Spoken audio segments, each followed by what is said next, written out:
Assalamualaikum warahmatullahi wabarakatuh. Saudaraku, jumpa lagi di channel saya, vlog saya. Semoga video ini bisa bermanfaat ya.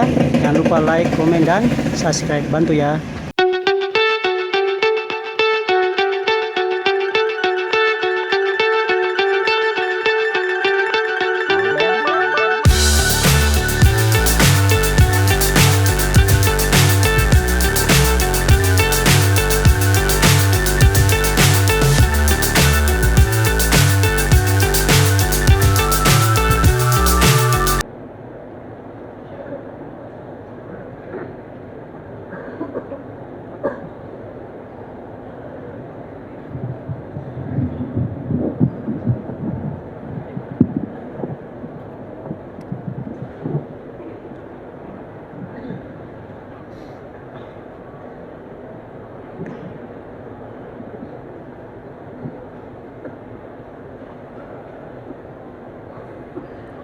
السلام عليكم ورحمة الله وبركاته.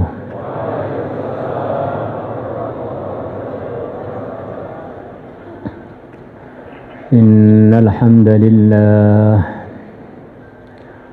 نحمده ونستعينه ونستغفره ونؤمن به ونتوكل عليه ونعوذ بالله من شرور أنفسنا ومن سيئات أعمالنا من يهده الله فلا مضل له ومن يضلله فلا هادي له أشهد أن لا إله إلا الله وحده لا شريك له وأشهد أن سيدنا ومولانا محمدا عبده ورسوله لا نبي بعده. اللهم صل وسلم على سيدنا محمد وعلى آله وأزواجه وذرياته وصحابه والتابعين والناصرين لدينه إلى يوم الدين. أما بعد، فقد قال في كتابه الكريم: قل بفضل الله وبرحمته فبذلك فليفرحوا هو خير مما يجمعون. وقال تعالى: لقد كان لكم في رسول الله أسوة حسنة لمن كان يرجو الله واليوم الآخر وذكر الله كثيرا. وقال النبي صلى الله عليه وسلم: أنا رحمة مهداة، أو كما جاء في الحديث. وقال النبي صلى الله عليه وسلم: لأن يهدي الله بك رجلا واحدا خير لك من حمر النعم، أو كما جاء في الحديث. Hadirin yang kami muliakan, kita bersyukur kepada Allah yang telah memilih kita dari sekian banyak hambanya yang beriman, dipilih untuk hadir di majelis yang kita datang di majelis hanya semata-mata karena urusan cari ridhonya Allah, hanya murni karena agama, bukan karena dagang, bukan karena cari keuntungan dunia. Orang-orang yang hadir di majelis-majelis kebaikan, majelis ilmu, majelis zikir, majelis-majelis fikir perjuangan yang semata-mata tujuannya adalah agama, Allah akan datangkan rahmatnya kepada yang hadir itu. Bukan hanya ditarawangi rahmat, tetapi diselimuti rahmat. Diselimuti maknanya dari atas, bawah, kanan, kiri, depan, belakang, diliputi dengan sayangnya Allah. Kalau orang itu sudah disayang oleh Allah, mau kaya, mau miskin, mau jadi raja, jadi rakyat, terhormat atau terhina, itu tidak masalah, karena dia telah disayang oleh Maha Sayang. Dia telah disayang oleh yang punya segalanya, pencipta alam semesta, pemilik surga.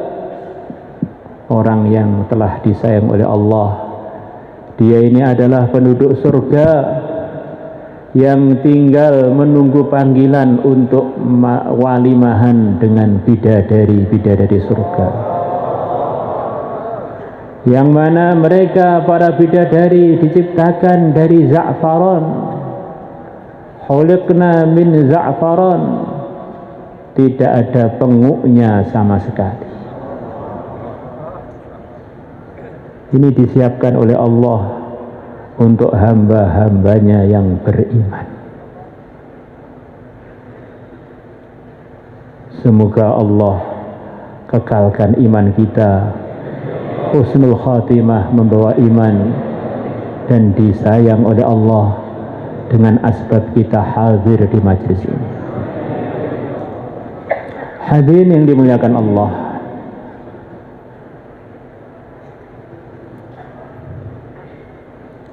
di antara kendala besar yang difahami oleh orang-orang yang beriman, yang dia meyakini segalanya milik Allah, segalanya adalah diputus, diatur dan diciptakan oleh Allah, tidak ada kendala, masalah, musibah yang lebih besar melebihi kalau seorang hamba, kalau seorang manusia dia bermasalah dengan Allah. Orang itu mungkin bermasalah dengan istrinya, bisa pergi dari rumah, tidur di masjid. Bermasalah dengan tetangganya, bisa pergi dari satu kampung ke kampung yang lain. Bermasalah dengan negaranya, mungkin bisa mengungsi ke negeri yang lain.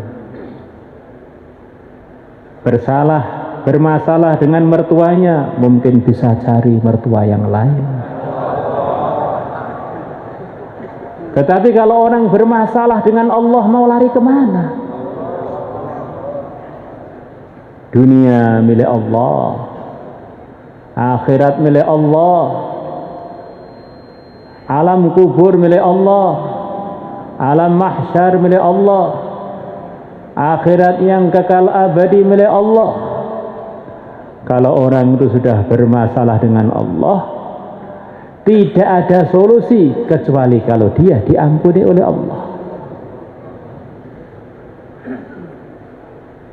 Allah telah janjikan lewat utusannya, kalau orang hadir di majelis-majelis agama murni karena agama, Allah akan tugaskan para malaikatnya yang suci untuk mengumumkan kepada orang-orang yang hadir di majelis selepas selesainya majelis, qumu maghfuran lakum, bangkitlah kalian dari majelis kalian dalam keadaan kalian telah diampuni. Kalau orang sudah diampuni, jalan tol menuju surga. Qad buddilat sayyi'atikum hasanat, qad buddilat sayyi'atukum hasanat. Sungguh keburukan-keburukan kalian telah diganti oleh Allah dengan kebaikan-kebaikan. Datang dengan banyak dosa, selesai dari majelis terampuni dosa dan dapat sekian banyak pahala. Semoga termasuk kita. Hadirin yang dimuliakan Allah, kalau orang itu sudah tidak punya dosa, maka kondisi dia ini mirip-mirip seperti kondisinya bayi. Kita lihat bayi itu, para hadirin, nggak ada bayi yang jadi pegawai negeri, nggak ada bayi yang jadi pejabat, nggak ada bayi yang berwibawa. Bayi belum bisa apa-apa, tapi Allah gerakkan makhluknya untuk berkhidmat kepada dia. Dia nangis, ibunya bingung, ayahnya bingung, perawatnya bingung. Semuanya usaha untuk mentafsiri apa maksudnya si bayi itu. Sekian banyak kejadian, kecelakaan-kecelakaan, sekian banyak cerita bayi dijaga dan terselamatkan dalam musibah-musibah itu. Sampai para ulama mereka menyusun doa, termasuk Maulana Yusuf rahimahullah, nyusun doa, ya Allah, jagalah aku, jagalah umat ini dengan penjagaan sebagaimana engkau menjaga bayi, waqiyatan kawaqiyatil walid. Walid yakni maksudnya al-maulud. Maka majlis-majlis, amalan-amalan, kerja-kerja yang menyebabkan ampunan dosa itu sebelum sampai kita di akhirat, di dunia ini sudah banyak sekali akan mendatangkan macam-macam kemudahan. Maka majlis yang seperti ini perlu kita hidupkan di rumah kita, majlis yang murni karena agama. Di masjid kita, di kampung kita, di kantor-kantor kita, di tempat-tempat nongkrong kita, majelis-majelis murni karena agama, supaya dosa kita, dosa keluarga, dosanya kampung, dosanya umat pada rontok, akhirnya disayang oleh Allah, dijaga oleh Allah, ditunaikan hajatnya oleh Allah, sebagaimana Allah menunaikan hajatnya para bayi di dunia inilah.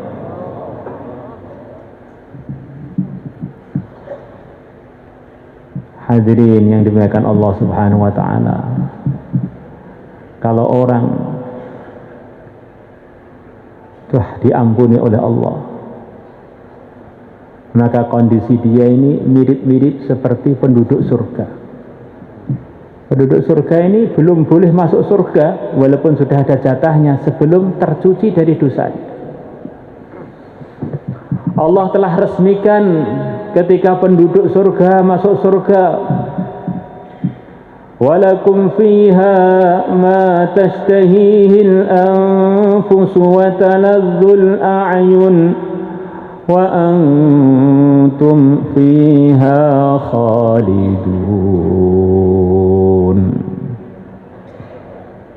Kalian penduduk surga, apa saja yang kalian ingini akan kalian dapatkan di surga ini, bukan sekali dua kali, selamanya. Apa yang kalian di surga inginkan tertunaikan semuanya.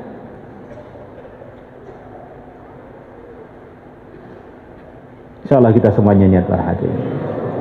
Ya Allah, minta rezeki dimudahkan, yang halal yang berkah tertunaikan. Ya Allah, minta jodoh yang solihah tertunaikan, minta anak-anak yang soleh tertunaikan.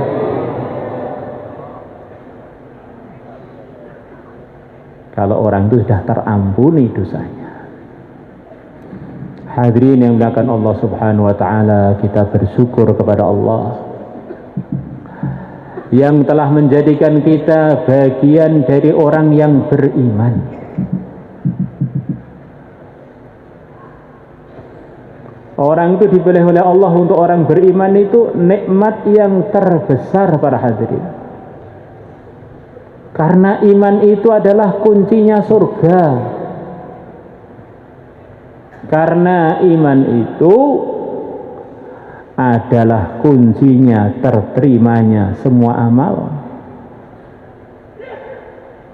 Karena iman itu para hadirin yang jadi asbab dunia ini masih ada.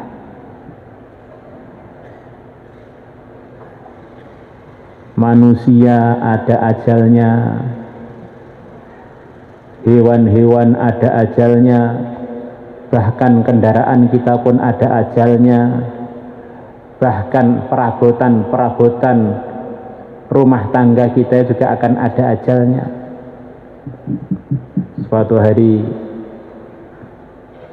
salah satu istri Nabi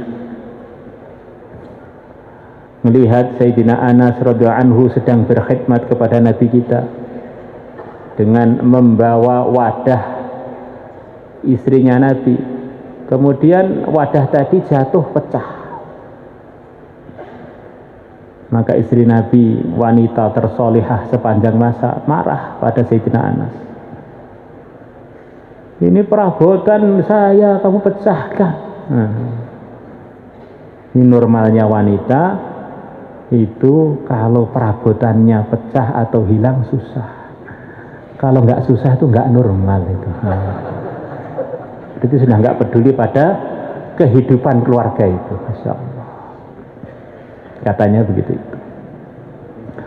Maka yang mulia Nabi besar Muhammad SAW nasihati istri beliau, nggak usah marah.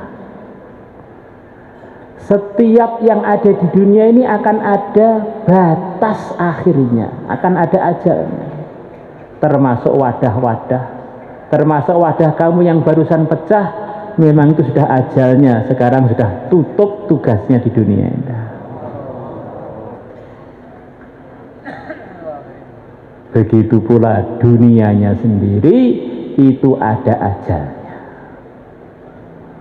Ajalnya dunia adalah kalau dunia sudah dicabut darinya orang yang beriman.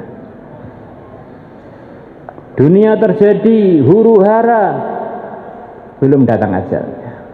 Ka'bah runtuh berkali-kali, dunia belum datang ajalnya. Tsunami datang bertubi-tubi, gempa bumi di mana-mana terjadi, dunia belum terjadi ajalnya, belum kiamat. Tapi begitu Allah berkehendak, dunia sudah waktunya datang ajalnya, waktunya mati, dunia akan ada, masanya akan mati. Allah akan cabut orang-orang beriman dari dunia ini. Seketika itu juga dunia akan luluh lantak, hancur, seakan-akan seperti jasadnya manusia yang dicopot nyawanya. Maka nyawanya dunia ini adalah kita-kita yang hadir di majelis ini para hadirin. Maka apa saja yang dibuat oleh orang beriman, khususnya para hadirin, ini mempengaruhi dunia. Karena nyawanya dunia itu yang bawa ya kita ini. Kalau orang beriman amalannya benar, maka dunianya jadi sehat. Kalau amalannya sebagian nggak benar, dunianya jadi sakit. Kalau buahnya yang nggak benar, komplikasi.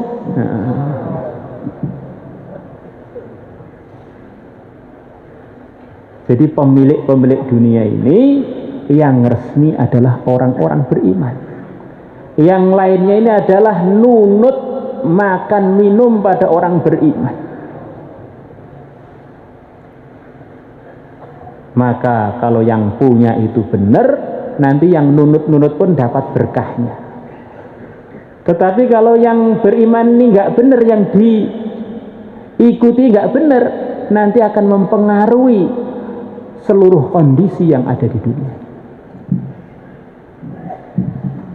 Hadirin yang dimuliakan Allah Subhanahu wa taala, kesaktian paling kecilnya orang beriman, yang orang berimannya paling lemah imannya, kalau pengajian ngantuan bahkan jarang datang. Dengan sebab dia para hadirin dunia gagal terjadi hari kiamat. Maka kita pandang orang beriman itu benar-benar wali-wali samar di mana-mana. Wali-wali yang tersembunyi di mana-mana. Nggak ada orang beriman yang tidak manfaat untuk saya, itu nggak ada. Baik pun dia kenal dengan saya maupun tidak kenal dengan saya.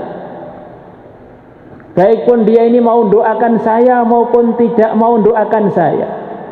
Bahkan walaupun dia ini tengkar dengan saya atau rukun dengan saya, semuanya datangkan kebaikan kepada seluruh dunia termasuk saya.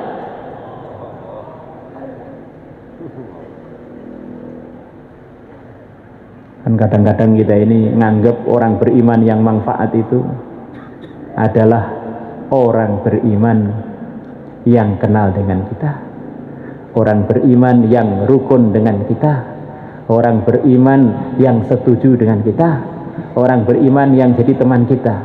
Itu namanya pandangan egois. Kalau pandangan keadilan para hadirin, i'dilu, berbuat adillah kalian, seimbang, dalam nilai seimbang. Selama orang itu beriman, dia ini telah mendatangkan berkah untuk semuanya termasuk kita, untuk hewannya, untuk gunungnya, untuk benda-benda hidupnya, benda-benda matinya, untuk manusianya dan untuk demit-demitnya dan tuyul-tuyulnya. Ini manusia beriman.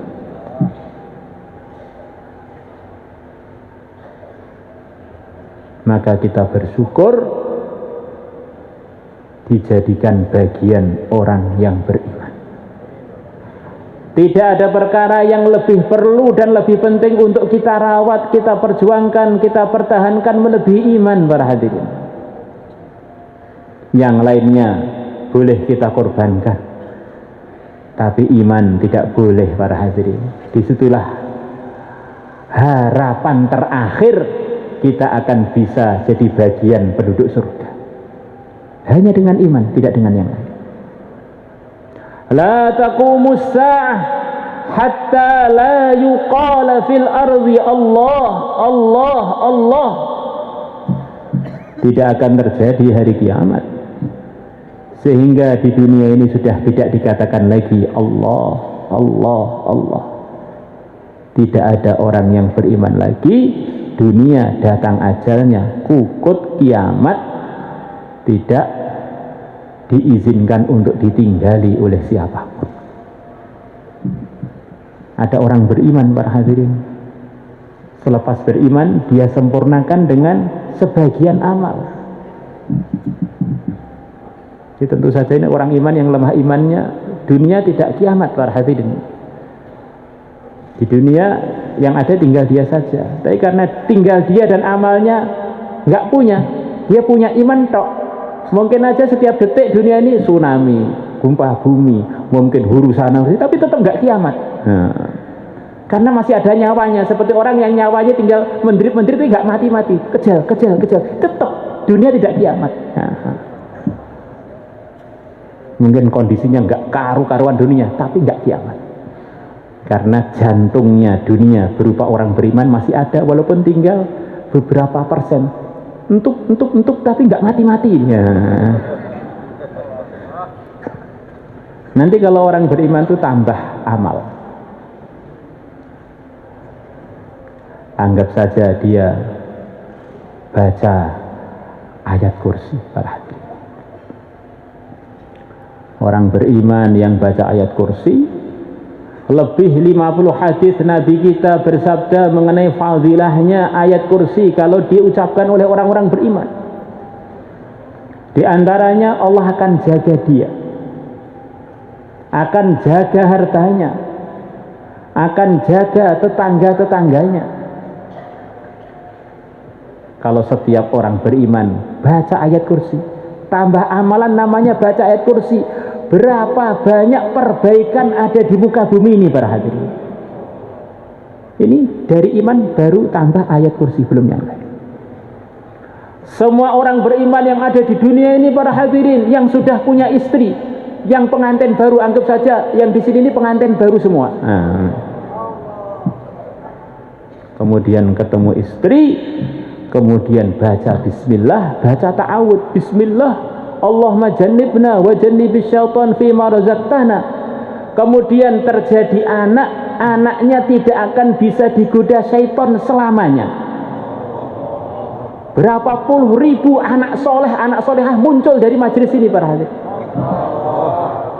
Ini baru tambah amalan ketemu istri. Bismillah, Allahumma jannibna wa jannibis syaitan.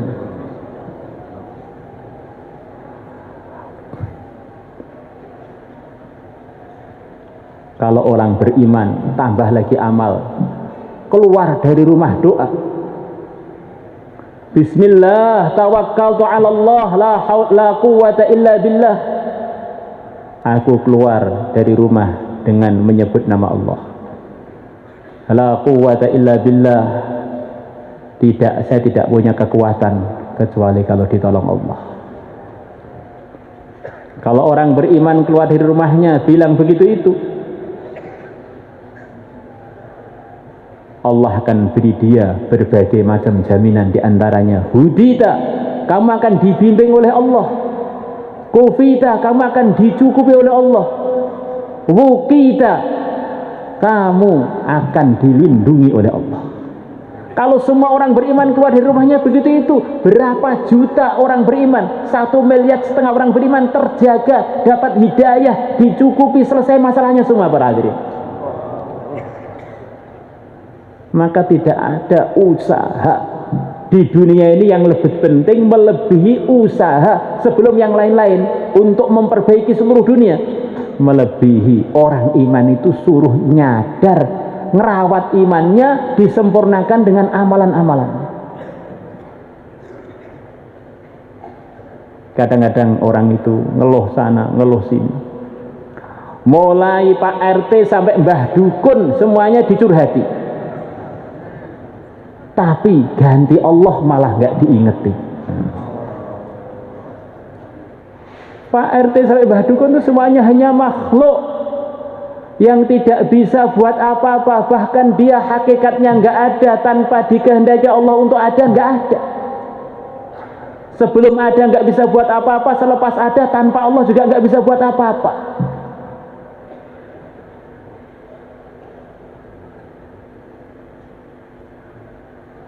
Maka majelis kita ini kita ingin ulang lagi. Orang beriman itu kalau menyempurnakan imannya dengan amal, akan terjadi kebaikan untuk dirinya, untuk lingkungannya, bahkan untuk seluruh dunia, bahkan sampai kepada orang-orang yang belum beriman.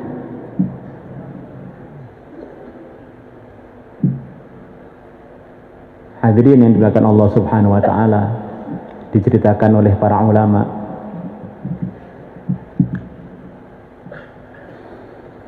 kalau orang itu datang ke Madinah waktu malam,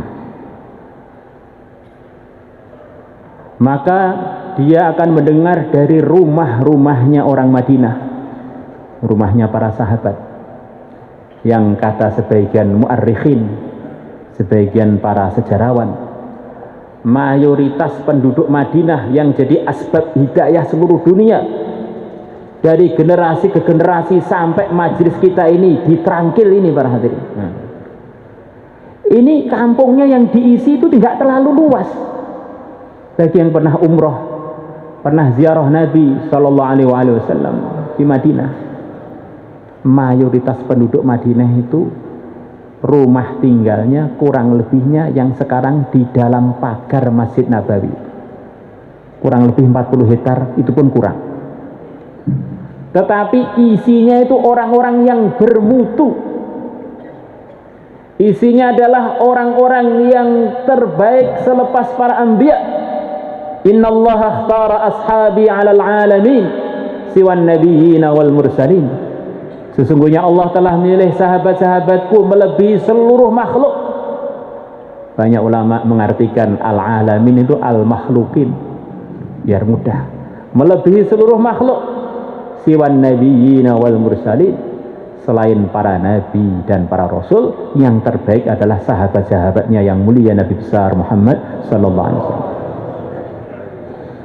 Kalau masuk Madinah, maka akan mendengar dari rumah-rumahnya sahabat dengungan-dengungan dari lantunan-lantunan bacaan Al-Quran.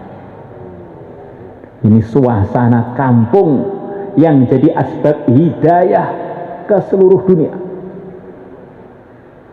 Rumah-rumahnya isinya adalah lantunan-lantunan Quran yang didengar oleh para tamu-tamu yang datang ke Madinah.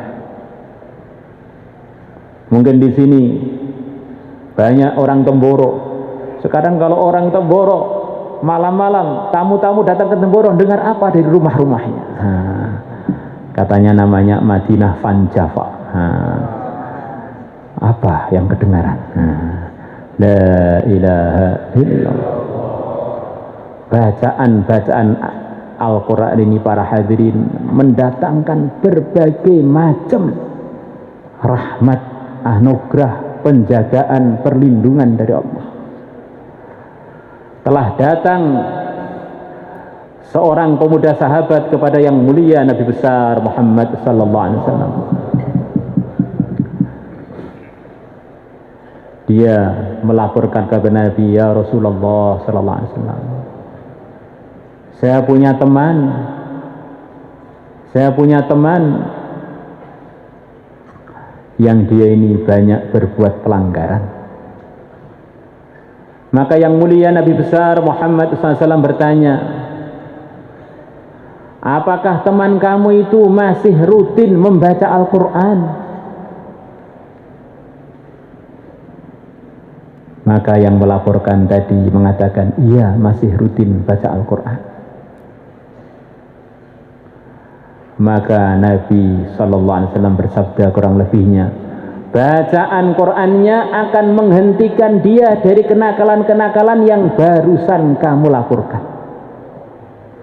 Kalau rumah-rumahnya orang iman semuanya di seluruh Indonesia, bahkan di rumahnya orang iman yang jumlahnya 1,5 miliar seluruh dunia, dihiasi dengan lantunan-lantunan Al-Quran para hadirin, kenakalan-kenakalan remaja, orang tua, mbah-mbah, nenek-nenek akan berhenti para hadirin. Kalau dulu kan kenakalan remaja yang dulu sudah jadi orang tua, bahkan ada yang sudah jadi kakek, bahkan ada yang sudah perot sudah bau lisan tapi belum sembuh-sembuh dari nakalnya.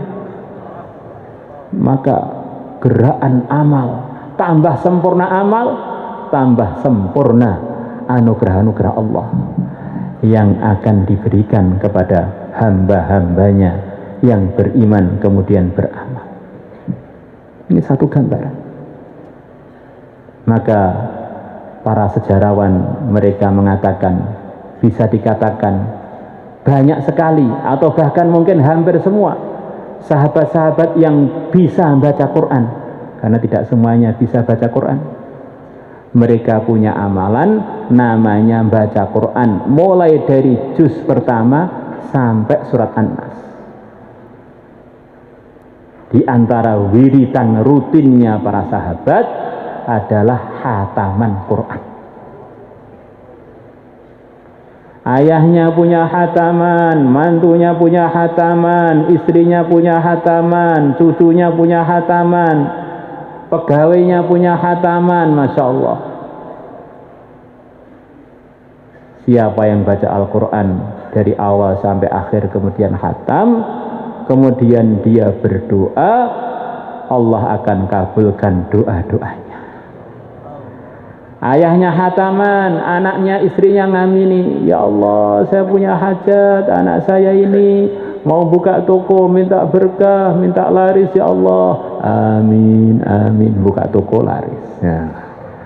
Ibunya punya khataman, suaminya ngamini, anaknya ngamini, mantunya ngamini, ya Allah, ini punya hajat, ini sudah pengen lama, pengen umroh, pengen haji, ya Allah, kabulkan, amin, amin, tertunaikan.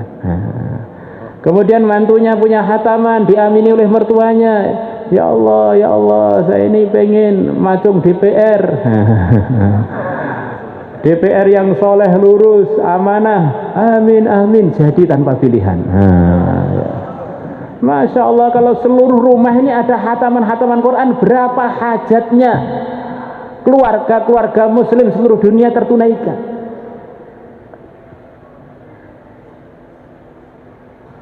Dan itu semuanya akan mudah para hadirin kalau kita ini mengulang-ulang pentingnya kita meluruskan dan menguatkan iman kita. Seratusan tahun yang lalu semua yang hadir termasuk yang bicara itu enggak ada. Pernah terjadi seluruh makhluk itu enggak ada, apalagi kita. Seluruh makhluk sebelum-sebelum kita pernah terjadi enggak ada semuanya. Yang ada hanya yang Maha Esa, yaitu Allah. Yang ada hanya yang Maha Esa, yaitu Allah. Sebagaimana hadis sahih riwayat Imran ibn Husain, kana Allah wa lam yakun syai'un ghairuh. Allah telah ada, tidak ada yang selain Allah waktu itu. Bisa ada langit, bisa ada bumi, bisa ada alam semesta, bisa ada yang hadir di majelis ini. Ini semuanya dikehendaki Allah untuk ada, maka jadilah ada. Semua manusia pernah mengalami kejadian tidak ada yang kenal dia, bahkan membayangkan dia pun tidak. Anak-anak kita yang sekarang sudah ngaji, sekarang sudah lahir, waktu kita muda dulu nggak pernah bayangkan mau punya anak yang bentuknya seperti begitu itu. Nggak usah anak lah, istri yang bentuknya seperti sekarang itu nggak pernah bayangin. Mungkin istri kita juga begitu itu, ternyata saya dapat suami begini, ini nggak pernah bayangin ya. Supaya kita ini tahu dunia ini ada yang ngatur, dunia ada yang ngatur. Wa fi anfusikum afala tubsirun, dan dalam diri kalian ada tanda-tanda kuasa Allah, pengaturan Allah, penciptaan Allah. Apakah kalian nggak melihat, nggak mikir? Hal ata 'alal insani hinum minad dahri lam yakun syai'an madhkura. Di manusia ini semuanya pernah ngalami, nggak pernah diingat oleh siapapun.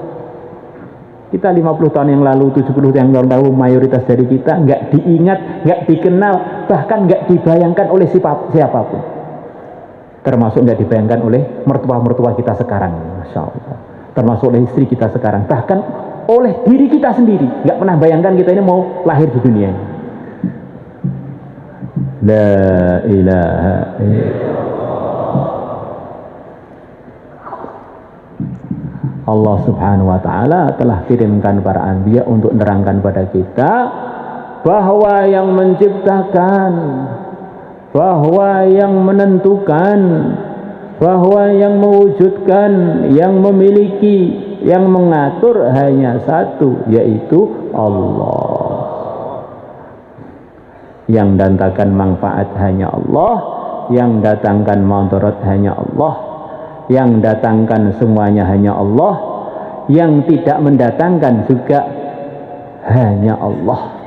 Akhirnya waktu suka, waktu duka, waktu bahagia, waktu merana, rujukannya adalah Allah. Itulah namanya iman, para hadirin. Orang itu kalau iman, hatinya tenang.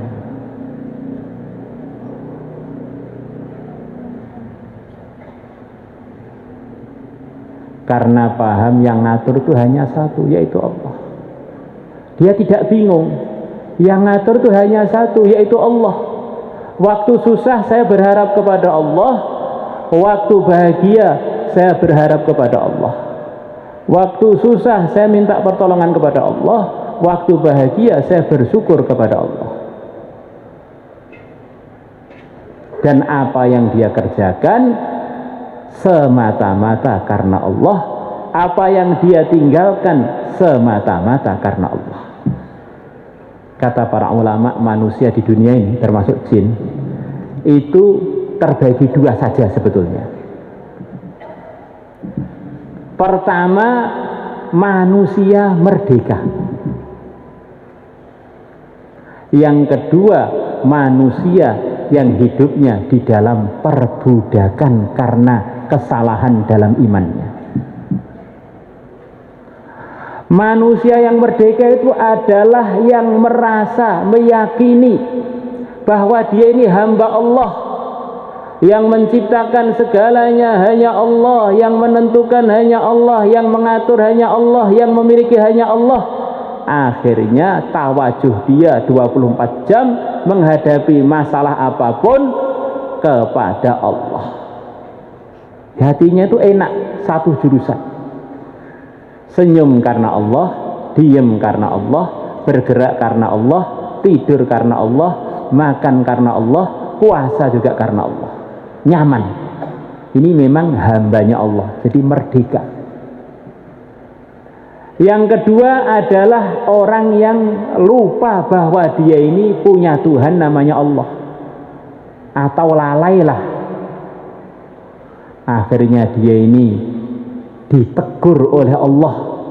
Di dunia sebelum sampai ke akhirat dia sudah dicemaskan dengan kenalan dia dengan berbagai makhluk-makhluk yang berbagai macam namanya. Suaminya mencemaskan, istrinya mencemaskan, tokonya mencemaskan, jabatannya menyebabkan dia tidak tenang, duitnya menyebabkan dia tidak tenang, tambah kenal dengan makhluk, tambah stres dia. Karena perasaannya makhluk-makhluk itu bisa bergerak sendiri-sendiri tanpa Allah.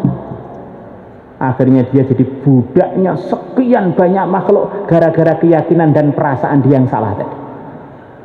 Akhirnya hidupnya nggak pernah tenang. Nuntut sana, nuntut sini, berharap sana, berharap sini. Satu tok yang dia tidak harap hanya Allah saja. Kenapa kamu tidak perhatian kepada saya? Kenapa kamu tidak mendukung saya? Kenapa kamu nggak setuju dengan saya? Kenapa kamu tidak hormat kepada saya? Kenapa kamu? Akhirnya kenapa kamu akhirnya jadi otaknya itu kumpulan kamu. Lama-lama stroke berarti, insyaallah. Stres, hidupnya stres. Serba nggak nyaman. Ceritanya ulama-ulama dulu, tapi kalau belum makomnya ini nggak usah ditiru. Ada seorang ulama besar namanya Al-Imam Al-Asmu'i rahimahullah, yang terkenal sangat kuat imannya. Beliau itu mendengar sebuah hadis bahwa surga itu letaknya adalah di bawah bayang-bayang pedang. Maknanya kalau orang itu sedang berjuang fisabilillah, sewaktu-waktu dia bisa wafat dalam perjuangan itu. Begitu wafat masuk surga. Maka dia masuk dalam medan perjuangan, berkecamuk dalam pertempuran, menghadapi ahli-ahli batil. Tengah-tengah berkecamuk dalam pertempuran, beliau turun dari kudanya, kemudian membentangkan alas tidurnya, kemudian tidur di tengah-tengah pertempuran. Murid-murid beliau, ngapain saya belajar iman? Makhluk itu nggak bisa buat apa-apa. Beliau tidur di tengah-tengah pertempuran. Ini tanda iman kuat para hadirin. Kalau tidur di tengah-tengah pengajian itu kacangan. Jadi kalau tidur tengah-tengah pertempuran ini berarti memang imannya sudah mantap benar. Nyawa itu yang megang Allah. Kalau Allah belum berkehendak nyawa saya lepas, ya tetap nggak akan lepas. Tapi kalau berkehendak nyawa saya lepas, ya walaupun berlindung dimanapun tetap lepas. Dalam kondisi genting begitu tenangnya. Itulah yang diceritakan oleh Allah dalam sekian banyak ayat Qur'annya. Allah beri anugerah kepada orang-orang beriman, kepada para sahabat, ngantuk di medan pertempuran. Idh yughashshikumun nu'asa amanatan minna. Ketika ngantuk telah menyelimuti kalian sebagai rasa aman dari Allah. Tidak khawatir belas. Tengah-tengah tidur nyenyak, tiba-tiba ada musuh agama ngeloncat, kemudian menduduki beliau, mau nyembelih beliau. Maka beliau bangun tidur, melihat ada orang nyembelih beliau, tidak beliau lawan para hadirin. Tiba-tiba ada orang Islam yang tahu orang tadi akhirnya ditebas mati. beliau neruskan tidur lagi. Ini sekedar contoh para hadirin. Orang itu kalau imannya benar tuh, orang-orang lain sudah pada cemas sekali, dia begitu tenangnya menghadapi masalah. Dunia ini memang tempatnya masalah, tapi yang menghadapi dua tipe. Dengan begitu cemas ternyata tetap menghadapi masalah, dengan begitu tenang menghadapi masalah dengan tenang. Beda para hadirin. Mati yo mati, ini mati karo guyu kan beda. Belum mati aja belum sudah nangis gak karu-karuan ketakutan. Wah, la ilaha illallah.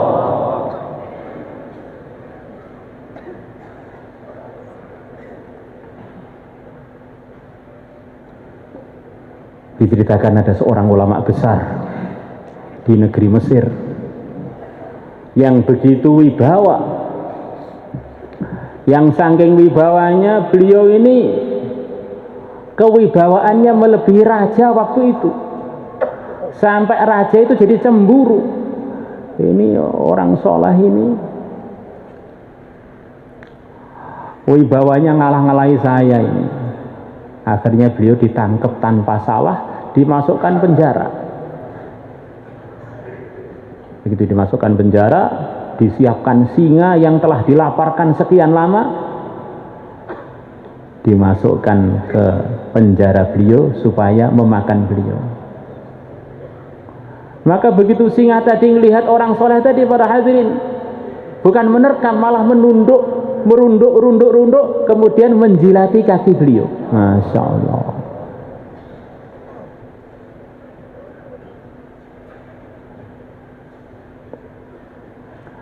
Maka raja yang telah berbuat aniaya pada orang soleh tadi ketakutan. Wah, ini ternyata wali beneran nih, wali beneran. Aku nek raja col nih kualat langsung dilepas. Maka murid-murid beliau tanya pada beliau, Syekh, bagaimana perasaan Tuan waktu harimau, waktu singa dimasukkan ke penjara Tuan untuk makan Tuan? Apa perasaan Tuan? Biasa saja katanya. Perasaan saya itu, yang saya mikir-mikir itu ketika singa tadi menjilat kaki saya mikir, ini najis apa tidak ya? Kalau najis kan perlu saya cuci. Jadi sama sekali nggak mempertimbangkan ini singanya bahaya nggak, tidak. Ini kalau saya sholat nanti saya perlu saya cuci apa tidak? La ilaha illallah. Ini orang itu kalau imannya dipraktekkan itu nikmat hidup itu, nikmat. Maka di sana di India sana ada seorang ulama besar yang hampir seluruh ulama India selepas beliau punya sanad hadis dari beliau, Syekh Mahmudul Hasan,